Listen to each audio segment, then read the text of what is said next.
lamun-lamun atimbona tamarapo kualeana tunggala kala sapea kualeana tunggala kala sapea.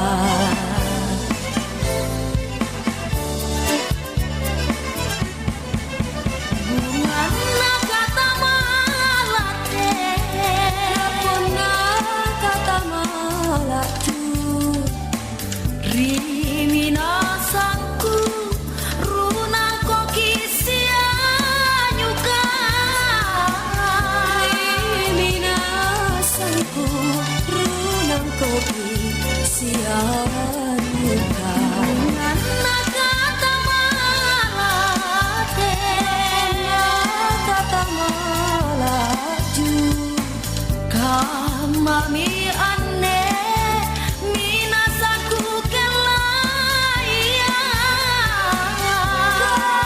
Mami ane minasaku kelaya.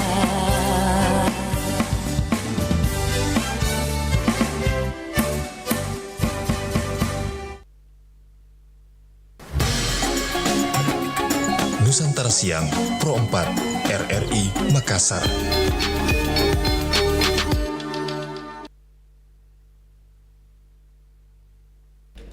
Assalamualaikum warahmatullahi wabarakatuh dan selamat siang sahabat budaya di mana saja berada. Kita berjumpa di siang hari ini tentunya di obrolan UMKM dan alhamdulillah saya sudah bersama narasumber di siang hari ini dan tentunya juga kita akan berbincang di obrolan UMKM kita dengan narasumber Ibu Ari Hijriah, pengusaha olahan rumput laut dan kita akan bicara terkait menggali potensi rumput laut di Sulawesi Selatan. Kita akan menyapa Ibu Ari ya, saya panggilnya. Assalamualaikum Ibu Ari. Mungkin lebih dekat sedikit Bu Ari dengan mikrofon tabe ya deh. Iya, apa kabar Ibu Ari? Alhamdulillah sehat ya. Oke, Ibu Ari, ini kita bicara tentang menggali potensi rumput laut di Sulawesi Selatan. Nah, sebenarnya Bu Ari ini kenapa Ibu ingin sekali mengangkat rumput laut ini sebagai usaha Ibu sendiri? Silakan. Makasih Mbak ya. Rumput laut itu saya ngelihat potensinya. Pertama lihat potensi rumput laut di Sulawesi ini kan luar biasa. Jadi Indonesia itu penghasil rumput laut terbesar kedua setelah Cina. Nah itu berarti kan rumput laut kita itu potensinya nggak main-main gitu. Betul, iya. Nah, sementara rumput laut yang dikirim ke luar itu memang sementara ini kan masih untuk pabrikan, masukan pabrik. Jadi kebetulan di tahun 2018 itu kami dapat buyer dari Taiwan. Dan buyer itu apa Bu? Mungkin bisa pembeli. Oke. Pembeli langsung dari Taiwan dan dia mintanya itu yang untuk dikonsumsi Mbak. Langsung ya? Iya. Bu, ya oke. Nah, jadi rumput laut itu kan mereka mengajari juga bagaimana caranya untuk supaya bisa masuk di untuk dikonsumsi. Jadi akhirnya saya banyak belajar dari pembeli saya itu. Mulai dari situ akhirnya saya juga berniat untuk memasarkan rumput laut yang siap dikonsumsi. Biasa kami sebutnya itu sea vegetable. Oh, vegetable. Sea vegetable. Jadi sayuran yang dari laut. Karena kan rumput laut itu ternyata kalau kita sudah main ke laut itu banyak sekali jenisnya. Boleh tahu berapa jenis Ibu rumput laut? Waduh, kalau disebutin saya juga nggak paham ya. Cuma menurut penelitian itu ada 900 jenis. Lebih itu yang ada di Indonesia. Cuma karena sekarang ini yang di budidaya sementara ini cuma 3, Catonis, Pilosum, sama Gracilaria karena untuk kebutuhan pabrik ya. Jadi yang ngetren ya cuma 3 itu karena dibudidaya secara masif di Indonesia. Oh begitu. Oke. Ibu yang diminati oleh pasar atau dari buyer sendiri itu apa nama rumput lautnya saat ini? Tiga itu tadi atau lebih dominan yang mana, Bu? Yang lebih dominan itu yang katoni. Cuma memang dia ada spesifikasi khusus, jadi harus batangnya yang besar-besar, harus rimbun. Namanya pembeli ya Mbak ya, dia yang menentukan. Aduh. Ya, terus harus dibersihkannya juga cara prosesnya ada seperti diputihkan gitu, di bleaching. Nah, jadi memang ada prosesnya untuk sampai ke meja makan.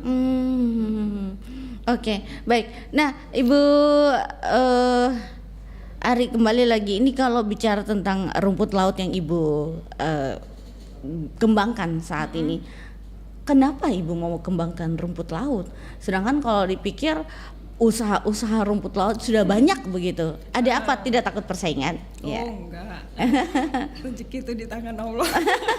Kenapa Ibu berminat untuk rumput laut? Kan rumput laut itu terkenal dengan dia hidup di air asin. Benar. Dan dia bisa Bu ya? Berkembang di saat air asin itu bagus begitu. Biasa kan ada ini, boleh diceritakan Bu? Jadi saya pertama itu berminat karena melihat Indonesia ini kita booming sama nori yang istilahnya impor ya, impor dari Korea itu, dari Jepang, dari Korea. Sedangkan untuk rumput lautnya sendiri nggak ada di Indonesia itu bahan bakunya. Mungkin ada, cuma saya sampai saat ini saya belum pernah benar-benar melihat itu rumput laut yang untuk nori itu bahan bakunya nori. Sementara di sini beberapa UMKM juga dan peneliti-peneliti juga sudah mulai membuat itu nori, lembaran nori itu. Cuma kan memang belum, pasarnya mungkin masih belum terlalu besar ya untuk nori yang lokal, karena kita istilahnya nori KW. Karena bahan bakunya tetap dari rumput laut, cuma beda jenisnya. Oh begitu. Dan saya ngelihat pasar untuk dikonsumsi itu sebetulnya besar sekali. Gitu. Jadi produk yang kami kirim ke Taiwan itu ternyata nggak cuma sampai di Taiwan, tapi masih masuk ke pasar Jepang. Jadi potensinya itu kan besar sekali. Cuma untuk di lokal sendiri itu agak susah kita menjualnya. Gitu. Jadi saya ngelihat sambil belajar ya Mbak ya, kita sambil jalan itu sambil belajar, ternyata memang rumput laut itu kaya serat. Seratnya tinggi sekali. Jadi kenapa rumput laut itu jadi konsumsi, jadi idola kalau kayak di Korea, di negara-negara Asia yang lain ya. Di Jepang, di Korea itu, Cina. Itu karena memang seratnya tinggi. Badan mereka kan juga langsing seperti rumput laut ya maksudnya. Jadi itu karena memang mereka nganjurin itu. Kemarin saya sempat ngobrol-ngobrol itu. Jadi setiap pagi sama malam sebelum tidur mereka mengkonsumsi rumput laut. Rumput laut itu dikonsumsi cuma 2 sendok di istilahnya jadikan gel begitu. Dijadikan gel 2 sendok makan dalam sehari. Enggak, berarti 4 sendok ya pagi sore gitu. Pagi malam itu sudah mencukupi kebutuhan serat kita gitu loh. Untuk sehari. Untuk sehari Bu ya. Jadi luar biasa. Cuma memang kita untuk mengenalkan di domestik sendiri saya masih kesulitan Mbak, karena banyak yang tidak berminat sama untuk mengkonsumsi rumput laut secara langsung. Karena selain baunya amis, itu mungkin juga karena takut lihat gerombolan-gerombolan bergantungan ya. Padahal di baliknya ada hikmahnya ya Bu ya. Tinggi. Sebetulnya kalau amis setelah diproses itu dia cenderung nggak ada rasanya. Jadi rumput laut itu kan memang plain ya, nggak ada rasanya. Cuma aromanya itu kan Kalau aroma masih bisa dihilangkan dengan jeruk, karena rumput laut sifatnya itu menyerap semua yang ada di sekitarnya. Jadi untuk ngilangin aromanya itu cuma peresin jeruk sedikit aja, itu bisa membantu untuk mengurangi aroma yang mungkin amisnya itu. Iya betul. Jadi bisa diatasi seperti itu ya Bu Ari ya. Oke, baik Ibu Ari, kalau terkait lagi tadi yang dikembangkan di Indonesia sendiri rumput lautnya, Ibu ambilnya dari daerah mana? Awalnya dulu saya nyarinya di Takalar, dari Takalar, karena yang paling deket ya, paling deket sama saya di sini Takalar. Cuma saya sempat juga ngambil dari Toli-Toli, dari Ulu Banggai, saya sempat ngambil juga. Cuma ya beberapa saat saja, karena memang buyer akhirnya nggak mau deh saya gitu. Jadi kembali lagi saya harus sesuai permintaan buyer. Saya ngikutin apa katanya dia, karena dia yang punya duit ya Mbak. Benar, kita hanya memberikan servis saja begitu Bu Ari ya. Oke. Jadi sekarang menetapnya di mana mengambil asal dari rumput laut itu, atau ada dikembangkan Bu Ari? Sementara ini saya ambilnya dari Maluku, dari daerah Maluku. Terus saya ada mengembangkan sedikit di daerah Papua. Cuma karena memang dari sana rumput lautnya itu seperti yang diminati sama pembeli untuk sementara ini. Meskipun kami tetap cari buyer yang pokoknya asal rumput laut apa aja deh mau gitu. Jadi saya nggak usah jauh-jauh sampai ke sana untuk nyari rumput laut lagi. Iya, alasannya di Papua atau Maluku itu mungkin karena lautnya masih bagus ya Bu ya, banyak terumbu karang ya. Alasan kenapa bisa subur begitu? Mungkin karena itu ya, pencemarannya masih kurang ya. Jadi tumbuhnya memang rumput laut di sana luar biasa, besar-besar sekali. Sesuai dengan orang-orangnya juga yang ada di sana. Oke. Baik, Ibu Ari kembali. Kalau bicara tentang tadi manfaatnya sudah, sejak kapan Bu didirikan usaha ini? Tahun berapa? Saya di Makassar itu baru sampai di Makassar 2011. Saya mulai usaha itu di 2013. Cuma kan dulu itu masih macem-macem usahanya, kita belum fokus kemana-mana. Banyak masih, cabang untuk rumput laut ini ya? Oh bukan. Dulu belum kenal rumput laut. Oke, lanjut ya. Saya baru kenal rumput laut itu di 2015.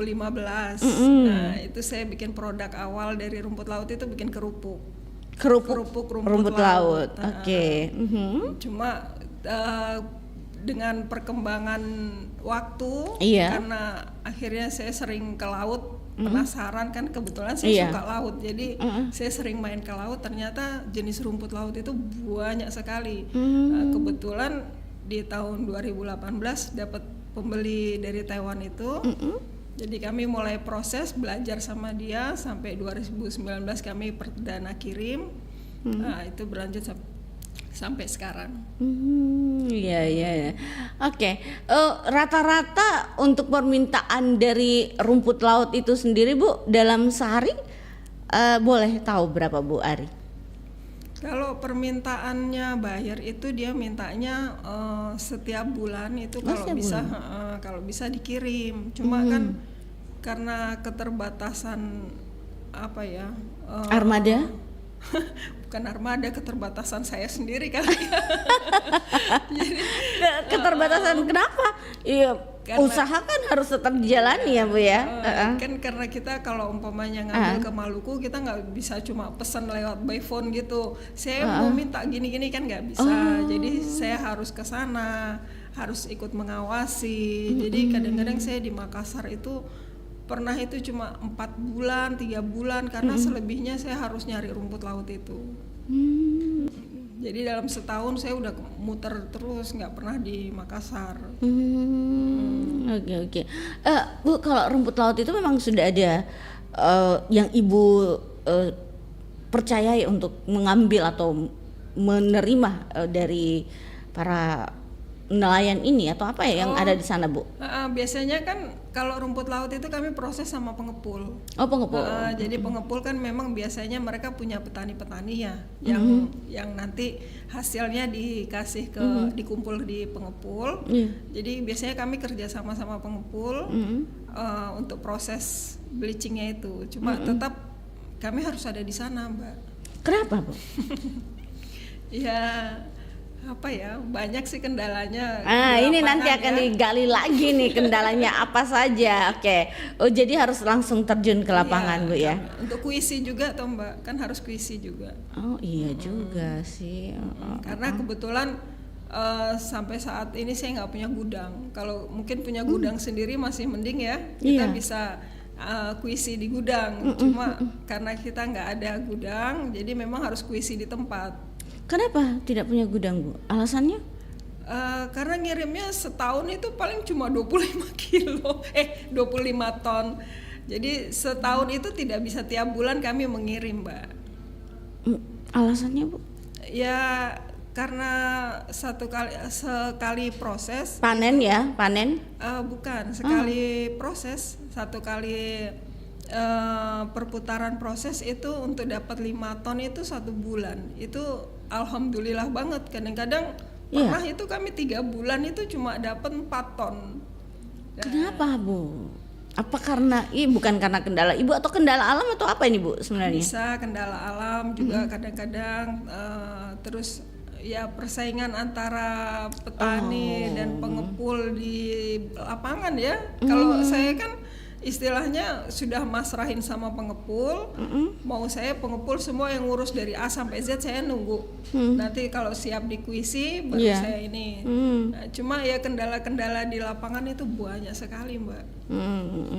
Nah, begitu ya. Oke, baiklah. Oke, Ibu Ari, kembali lagi kalau bicara terkait dengan rumput laut ini sendiri, itu kan dia harusnya segar. Nah, perjalanan dari Papua ini kan Maluku itu lumayan jauh ya. Nah, bagaimana Ibu melakukan hal tersebut dengan mengemas rumput laut ini? Oh iya, makanya saya harus kuisi di lapangan karena kami ngambilnya nanti udah kering, Mbak. Jadi diproses di sana sampai kering, nanti terus barang kan. Tapi dalam bentuk segar, mohon maaf ini, Bu. Iya, harus dari segar diprosesnya. Kalau sudah kering terus diproses hasilnya. Oh, jadi harus dikeringkan, mohon maaf ini, Bu. Iya, tetap harus dikeringkan. Dan itu dimakan? Dimakannya nanti dia jadi bentuknya seperti sama sih, Mbak, kayak sayuran-sayuran di darat itu. Dia kalau harus rumput laut itu kan keuntungannya dia memang sifatnya menyerap air. Jadi ketika dia sudah kering direndam pakai air biasa aja, nanti dia akan mengembang kembali ke bentuk semula. Oh begitu. Jadi dikeringkan dulu, Bu. Iya benar, dikeringkan dulu. Nanti kalau mau dikonsumsi direndam sambil dicuci kan, dikeluarin istilahnya kan karena direndam sama batu kapur, dia ngeresap itu batu kapurnya. Nanti kalau direndam dia akan ngeluarin lagi. Nanti dia udah jadi bening, warnanya sudah bening. Nah, itu udah siap dikonsumsi. Jadi prosesnya memang harus diperhatikan, Bu, di sana. Benar, harus diperhatikan karena ini kan untuk dikonsumsi, Mbak. Jangan sampai nanti penjemurannya kurang sembarang. bagus. Ya, itu kan juga nanti pengaruh ke kualitasnya ya. Gitu. Iya. Oke. Baik, Ibu, kalau kembali lagi dalam proses yang dijalani dari pengambilan sampai dengan penjemuran itu berapa hari biasa, Bu? Kalau di pantai itu kan panasnya bagus ya. Iya. Kalau pas panasnya bagus ya paling 3 hari udah bagus, sudah kering. 3 hari sudah 3 kering. hari bisa kering. Jadi pengepulnya itu ambilnya pada saat sudah kering langsung diambil, Bu ya? Enggak, pengepul dia ngumpulin dari petani kan segar. Nanti diproses sama pengepulnya. Kami ajarin caranya bleaching seperti apa. Nah, nanti kalau sudah di bleaching terus dikeringkan, nanti udah kering baru nanti di packing kami yang kami ambil semuanya gitu. Iya. Jadi maksimal Ibu di sana berapa hari biasa? Sebulan, minimal itu sebulan. mendapatkan berapa ton, Bu? Minimal itu 3 ton. 3 ton. Saya push sampai 3 ton. Kalau nggak dipush susah kita nanti. Kelamaan kosnya untuk hidup di sana mahal. Baru tidak ada rumah di sana, Bu ya? Nggak ada. Mbak. Kontrak-kontrak saja begitu, datang kontrak sudah pergi lagi gitu ya. Luar Biasanya biasa. kami sewa sama sama pengepul sih. Jadi sebelum ke sana saya minta ada di prepare kan. Jadi untuk saya tinggal di mana karena Harus bersentuhan langsung dengan laut ini. iya benar. Kalau sekarang ini kan ada anak saya, kebetulan anak saya laki-laki udah gede, jadi udah saya pasrahin dia yang melalang buana kan. Saya kemarin kan waktu dia masih sekolah masih saya sendiri yang ngurusin itu kan ya. Lumayan lah. Bisa gantian dong sama anak dan suami juga, Bu, untuk mengontrol ini ya. Keluarga. Kebetulan saya sendiri karena suami saya udah nggak ada, jadi cuma berdua sama anak saya. Jadi satu anaknya cowok. Iya. Jadi ini yang mengelola ibu dan anak begitu ya. Kompak sekali. Uangnya juga kompak ya, Bu ya. Alhamdulillah, maunya sih diregenerasi kan, karena kalau kita sekarang itu kayaknya pemerintah juga melihatnya itu sampai di batas 35 gitu. Yang diperhatikan kan anak-anak muda itu. Iya, benar. Jadi saya bilang sama anak saya lebih baik bunda yang di belakang aja deh gitu. Iya, Jadi iya. dia yang apa-apa dia yang maju gitu. Iya, ada apa-apa kalau ada yang mau datang begitu berhadapan dengan dia langsung. Saya di belakang layar saja mengelola itu ya. Karena kebetulan mungkin di lapangan Ibu lebih tahu ya, lebih pengalaman ya, Bu ya. Tapi kan tetap anak-anak harus diajar ya. Iya, benar juga sih. Siapa sih yang meneruskan lagi nih? Alhamdulillah sudah ada jalan, kenapa mau disia-siakan, Bu ya. Oke, nanti kita akan berlanjut lagi mungkin, Bu, dengan usaha yang Ibu jalani ini, berapa modal dasarnya, terus pemasarannya tadi sudah ke Thailand, kemana lagi? Taiwan kemana lagi, Bu ya? Ingin rencananya dan juga berjalannya bukan hanya di Taiwan. Nanti kita akan lanjutkan lagi perbincangan. Saya mau kasih dengar dulu satu lagu berikut ini.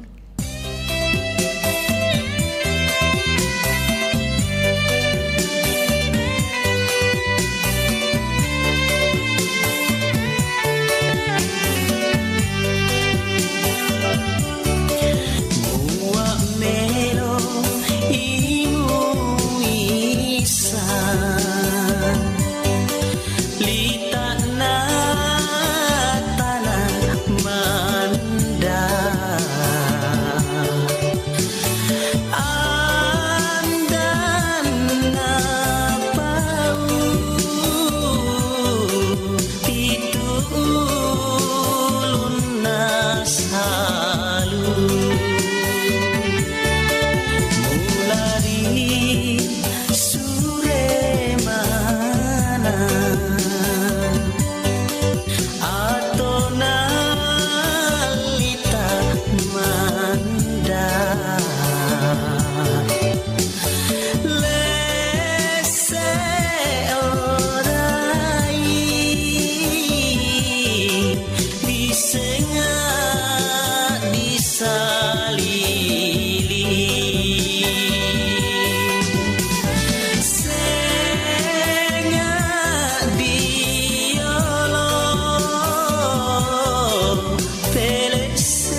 Terletak di Desa Kampial, Kelurahan Benoa, Kecamatan Kuta Selatan, Kabupaten Badung, terdapat sebuah lokasi peribadatan bagi 5 agama bernama Puja Mandala. Masyarakat yang beragama Islam, Kristen Protestan, Katolik, Buddha, dan Hindu dapat melaksanakan persembahyangan dalam satu kawasan. Puja Mandala memiliki arti sebagai pusat peribadatan yang menghadirkan 5 rumah ibadah di dalam satu komplek. Puja Mandala dibangun pada tahun 1994 sampai dengan tahun 1997 dan hingga kini tetap menjadi wisata religi yang paling diminati. Dengan luas 5.780 meter persegi, masyarakat yang berkunjung ke lokasi ini dapat melaksanakan persembahyangan sekaligus menikmati pemandangan cantik Laut Tanjung Benoa.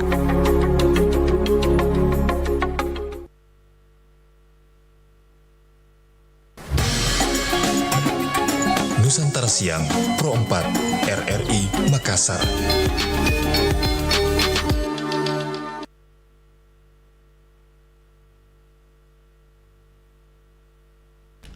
Baik, kita melanjutkan perbincangan kita sahabat budaya di obrolan UMKM siang hari ini dan masih bersama Ibu Ari. Beliau adalah pengusaha olahan rumput laut. Nah, Ibu Ari, kembali lagi kita berbincang terkait dengan rumput laut yang Ibu jalankan usahanya yang ya cukup lama lah, sudah puluhan tahun Ibu Ari. Belum, Oke, baik. Kalau bicara usahanya Ibu, kita mau tahu dulu, ada dapat bantuan tidak dari pemerintah atau ada kerjasama dengan pemerintah untuk hal olahan rumput laut ini? Kalau pemerintah kebanyakan itu pelatihan-pelatihan ya kalau saya ya Mbak ya. Jadi difasilitasi untuk pelatihan, untuk pameran ke luar Makassar juga ada. Jadi ya alhamdulillah saya dibantunya masih sebatas pemasaran. Pemasaran. Untuk pemasarannya. Dengan pemerintah di perkantoran apa tuh, bagian apa ini? Dari semua dinas sih, dinas dari perikanan, terus perikanan kota, provinsi, terus dinas perindustrian, provinsi, kota juga, perdagangan, dinas UMKM dan koperasi. Iya. Jadi memang kami itu kalau dibilang UMKM itu ya binaannya semua dinas. Iya karena biar gimana pun pasti kami diperhatikan juga sama dinas-dinas itu. Cuma memang bagaimana UKM itu sendiri untuk bisa dikenal sama dinas. Cuma memang sementara ini karena akhir-akhir ini saya agak banyak kegiatan. Saya agak kurang mengunjungi dinas-dinas lagi. Nah, begitu. Sibuk di luar sana gitu. Nah, kalau untuk materi belum ada Bu ya, hanya pemasaran saja. Materi belum. Lalu Ibu kalau boleh modal usahanya juga belum ada dari minta bantuan dari mana begitu, belum ada. Kalau dari dinas memang tidak memberikan berupa fresh ya, Fresh money. itu enggak. Jadi memang berupa mungkin peralatan, terus kegiatan-kegiatan seperti pameran apa segala macam seperti itu, Mbak. Mereka Jadi, fasilitasi. memang difasilitasi dengan hal-hal seperti itu. Jadi setahu saya itu nggak ada yang fresh money. Jadi kalau untuk modal kemarin itu kami ya modal sendiri. Modal sendiri itu saya mulai di angka 3 juta. Tapi alhamdulillah Berkembang pelan-pelan. sampai saat ini. Alhamdulillah, baik, sudah bisa kelola sendiri ya dengan modal segitu. Oke, Bu Ari, kalau bicara tentang harga, nah harga rumput laut yang Ibu beli biasa di pengepul itu berapa yang ada yang saat ini? Per Kalau kilo mungkin atau per ons, Ibu? rumput laut kemarin rumput laut itu kan harganya fluktuatif sekali ya. Dia Turun naik ya. Seminggu itu kadang-kadang sehari aja pagi beda, siang sore udah beda lagi. Jadi harganya rumput laut itu dulu itu fluktuatif. Cuma kalau sekarang ini kan memang sedang jatuh-jatuhnya, ini udah setahun hampir 2 tahun belakangan ini kan harga rumput laut mulai terjun bebas nih. Oh begitu. Awalnya memang berapa, Bu, yang Ibu lakoni? Standar itu dulu saya kalau beli ke sama pengepul ya kan udah jadi tuh, itu bisa sampai 27.000 per kilo. Cuma ketika dulu yang belum diolah itu saja sempat harganya sampai 45.000. Itu jadi saya sempat berhenti total karena harga rumput lautnya terlalu tinggi. Iya, betul. Jadi bayarnya juga udah nggak mau. Udah saya maksimal di 27. Di rumput laut kita belinya 45 kan nomornya. Besar pasak daripada tiang ya, Bu ya. Oke, lalu? Jadi saya sempat berhenti nggak ngirim, itu nggak proses juga. Nah, tapi sekarang udah mulai lagi karena rumput laut pas sudah harganya sekarang di pasaran kalau yang belum diproses mungkin sekitar 14-15 ribu. Saya masih bisa beli di angka 20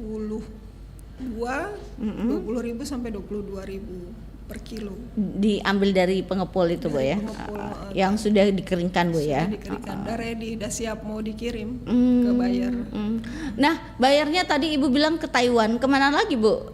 Buyer saya itu satu-satunya baru di Taiwan. Oh iya. Iya, karena di Taiwan aja saya kan belum bisa ngirim setiap bulan, Mbak.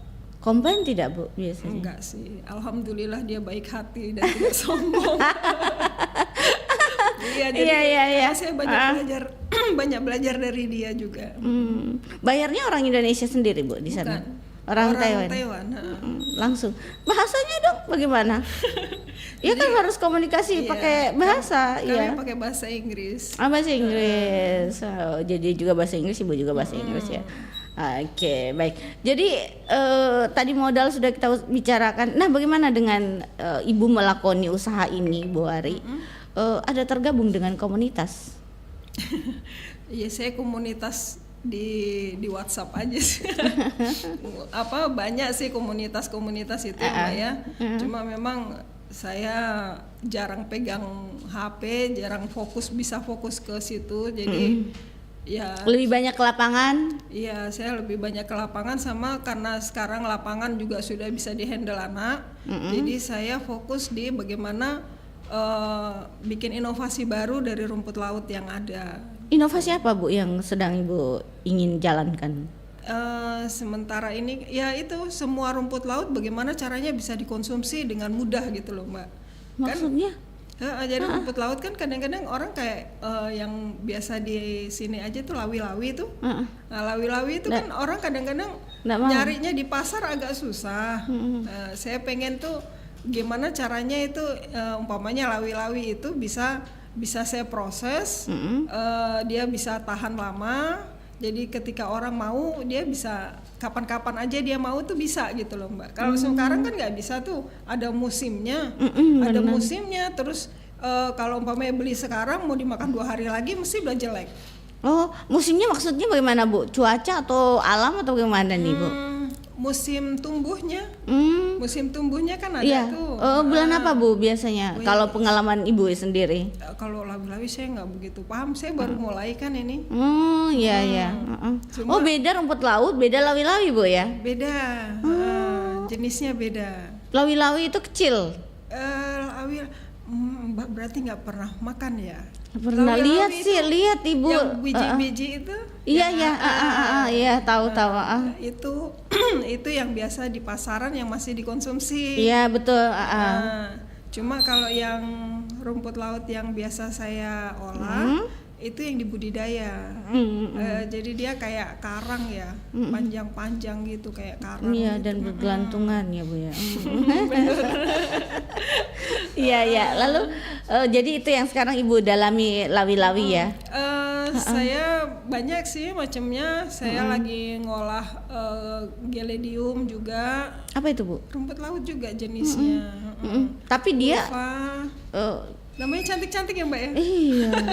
Tapi ngeri lihat bentukannya. Wah cantik Mbak. Kalau geledium itu bentuknya kayak hampir kayak bulu ayam. Cantik dia. Begitu. Oh iya. Kalau ulfa itu biasanya disebutnya itu selada laut. Oke. Oh, saya lagi melihatnya ini di internet supaya saya lagi, juga iya. ada jenisnya Hypnea. Nah, yang dimakan itu Bu, biasanya yang Ibu kirim ini yang ke Taiwan yang dimakan langsung. Kan biasa ada yang itu sudah diolah ya Bu ya, yang digepengkan jadi Nori. Iya, nori itu. Itu yang lembaran-lembaran hijau itu. Iya, kan? betul. Enggak, itu yang tadi saya bilang Mbak. Kita ini lebih suka makan nori yang notabene import. Iya. Iya. Iya, Padahal kalau di Indonesia juga sebetulnya banyak yang bisa bikin KW-nya. Kenapa tidak dibikin Bu? Karena dia kan kalau bisa buatnya itu kayak kertas itu loh Mbak. Jadi Iya, satu-satu. tipis. Kita kan belum punya teknologinya kayak di Korea sana, mereka bisa bikin langsung dalam jumlah besar toh. Kalau kita belum bisa, kita masih manual satu-satu gitu. Mahal Jadi, juga kapang alatnya. Akhirnya Bu. kosnya jadi tinggi karena manual itu. Kita harus ngirim dulu ke Korea yang ngolah di sana. Aduh. Kalau rumput lautnya kita nggak punya. Oh, enggak ada Bu di sini. Nggak Jenis ada. seperti itu. Nggak ada, setahu saya kemarin sempat katanya ada yang nemu, tapi di laut dalam, dia di laut dingin, jadi di bawah. Kalau Jadi rumput laut ini cocoknya di daerah dingin. rumput laut yang untuk nori itu di daerah dingin, makanya yang tumbuhnya kan di Korea, Iya. di Jepang. Tapi kalau yang tropis yang kayak di budidaya sini mereka nggak punya, makanya mereka ngambil ke sini. Gitu. Iya, yang Ibu bilang tadi kombu itu ada juga ya Bu ya. Kombu itu daerah dingin. Daerah dingin juga ya. Oh, dan dia ini besar-besar kalau saya lihat. Iya, kelp itu.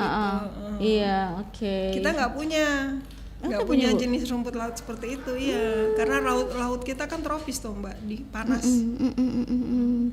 Oh iya, oke baiklah. Jadi kembali lagi Bu. Jadi ini yang usaha yang akan Ibu kembangkan ya, Iya. lawi-lawi itu ya.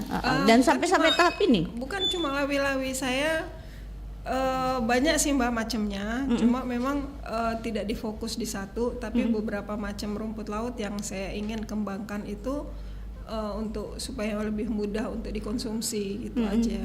Jadi memang labelnya Sea Vegetables itu memang benar-benar dari laut dan macam-macam, nggak cuma Gracilaria, nggak cuma Catonis, Spinosum itu, tapi ada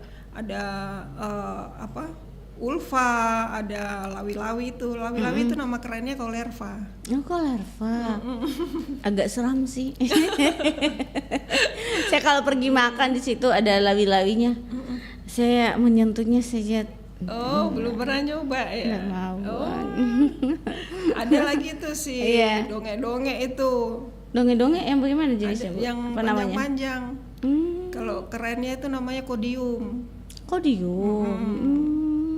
Itu di pasar banyak gitu, tapi ya itu Iya. mereka masih tergantung sama musim. Iya. Musim apa biasa Bu dia? Biasanya kalau pas musimnya itu tidak terlalu panas dan tidak terlalu dingin, nggak hujan, airnya nggak banyak tuh, air hujan nggak terlalu banyak itu. Oke.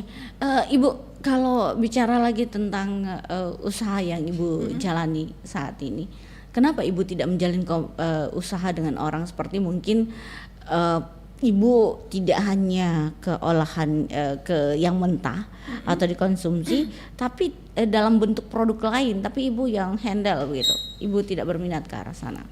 Bukan nggak berminat ya Mbak ya, saya fokus di istilahnya itu kan masih raw material ya kalau dari saya. Saya memang mendorong masyarakat biar berinovasi. Jadi seperti yang udah ada ini kan terakhir itu bubuk tabur ulfa. Jadi ulfa yang kayak selada laut itu itu saya bubukkan. Jadi ada yang bubuk, ada yang kayak sprinkle begitu. Jadi memang mengajarkan orang untuk bisa berinovasi. Jadi banyak teman-teman itu kan rasanya agak asin gurih gitu ya, terus agak-agak fishy. Rasa-rasa ikan gitu. Cuma ada teman-teman yang berani berinovasi itu mereka masukkan di cake, dimasukkan ke cookies. Itu juga luar biasa gitu dan saya jadi semangat untuk berinovasi saya di bahan baku aja deh gitu. Jadi nanti kebutuhannya dia apa saya yang buat gitu. Saya kasih kamu yang mentahnya, silakan Anda kelola itu ya. Ada jadiin pasta gitu. Oh, ada yang jadikan pasta gigi maksudnya? Pasta apa Bu? Pasta kue? Untuk makanan kan memang untuk anunya saya difokus untuk dikonsumsi. Jadi teman-teman itu berinovasi juga untuk kue. Jadi pasta kayak mayones gitu. Iya. Tapi dia gurih tapi hijau warnanya gitu. Cantik jadinya. Sampai saat ini sudah ada perkembangannya ke sana ya Bu. Jadi nanti ya. Mereka cuma ini buat apa gitu.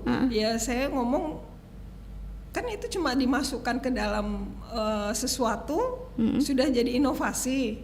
Jadi saya cuma menggambarkan seperti itu aja. Nanti mereka yang bikin sendiri, nanti umpamanya ada yang bikin kue tadinya cuma ditaburin, terus begitu mereka masukin di dalam adonan kok juga enak gitu, ada peminatnya. Akhirnya mereka kirim, Bu ini jadi kayak gini loh gitu.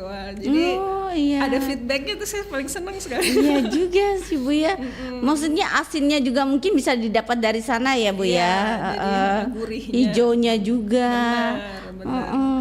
Jadi Iya, banyak yang saya pertahankan kayak yang sargasum itu ada juga saya bikin. Ibu budidayakan? Enggak, itu liar juga, masih liar. Oh liar. Ini liar, masih liar semua Mbak. Cuma sebetulnya dia begitu tumbuh, tumbuhnya itu merajalela, cepat sekali gitu loh.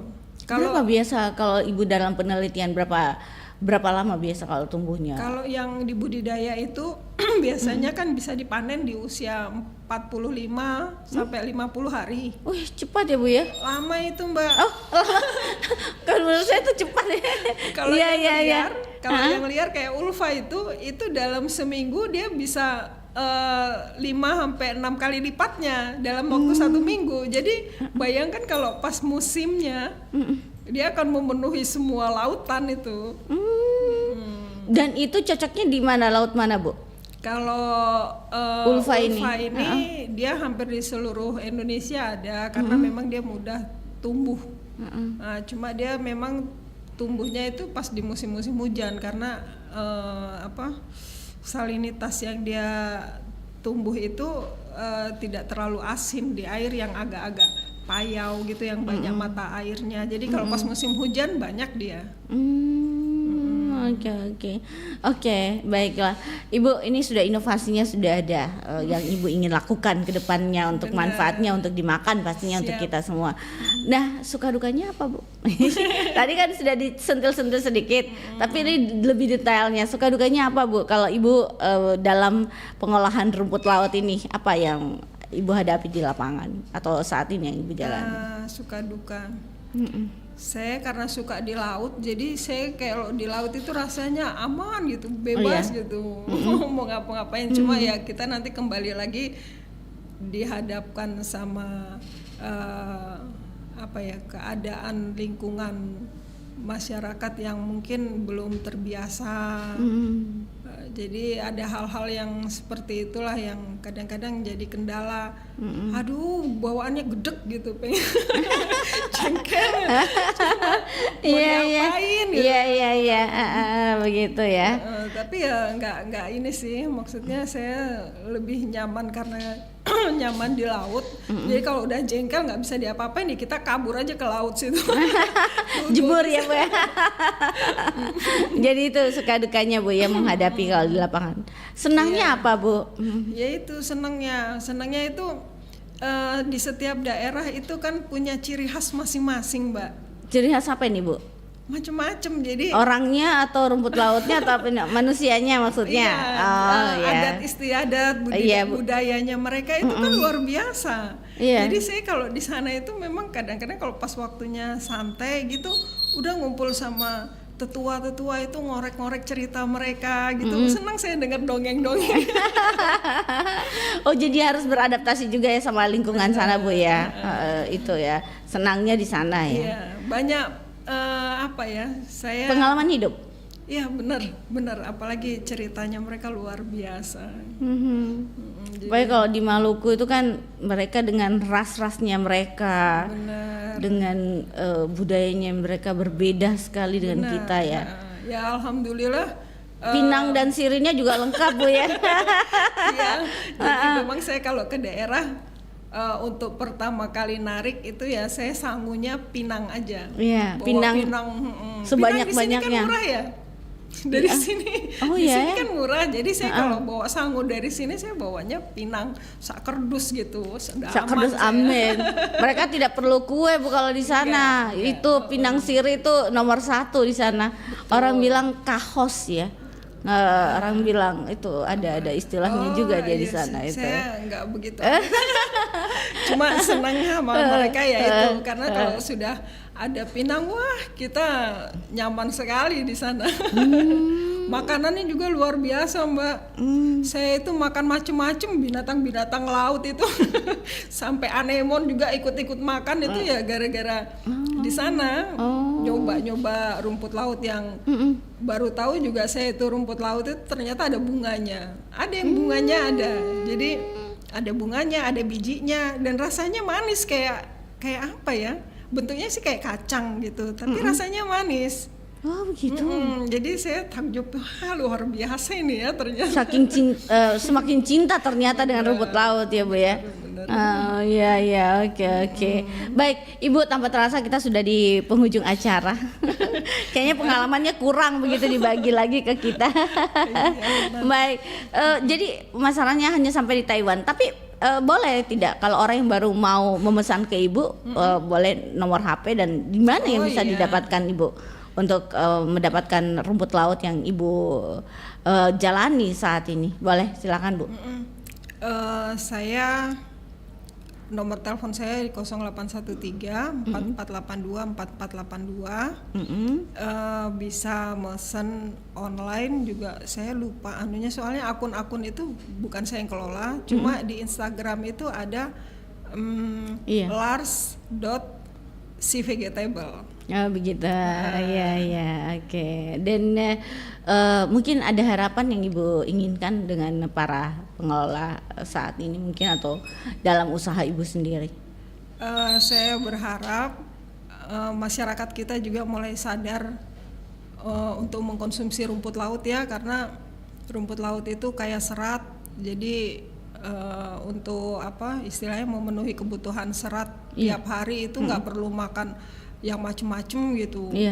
Pagi sore aja atau pagi malam itu juga sudah cukup gitu. Jadi nggak usah berlebihan. Apalagi rumput laut itu juga bisa antioksidannya tinggi. Jadi untuk kulit juga bagus, untuk pencernaan juga bagus. Dan itu tidak terbatas harus di usia sekian dan sekian. Itu dari anak kecil sampai nenek-nenek, kakek-kakek juga tetap bagus. Oke. Baik, terima kasih Ibu Ari sudah hadir bersama kami di siang hari ini mengenai menggali potensi rumput laut di Sulawesi Selatan. Semoga usahanya berjalan lancar Ibu, amin. Dan Makasih, Mbak. semoga kita ketemu lain waktu. Iya, makasih, Assalamualaikum Mbak. warahmatullahi wabarakatuh. Waalaikumsalam warahmatullahi wabarakatuh.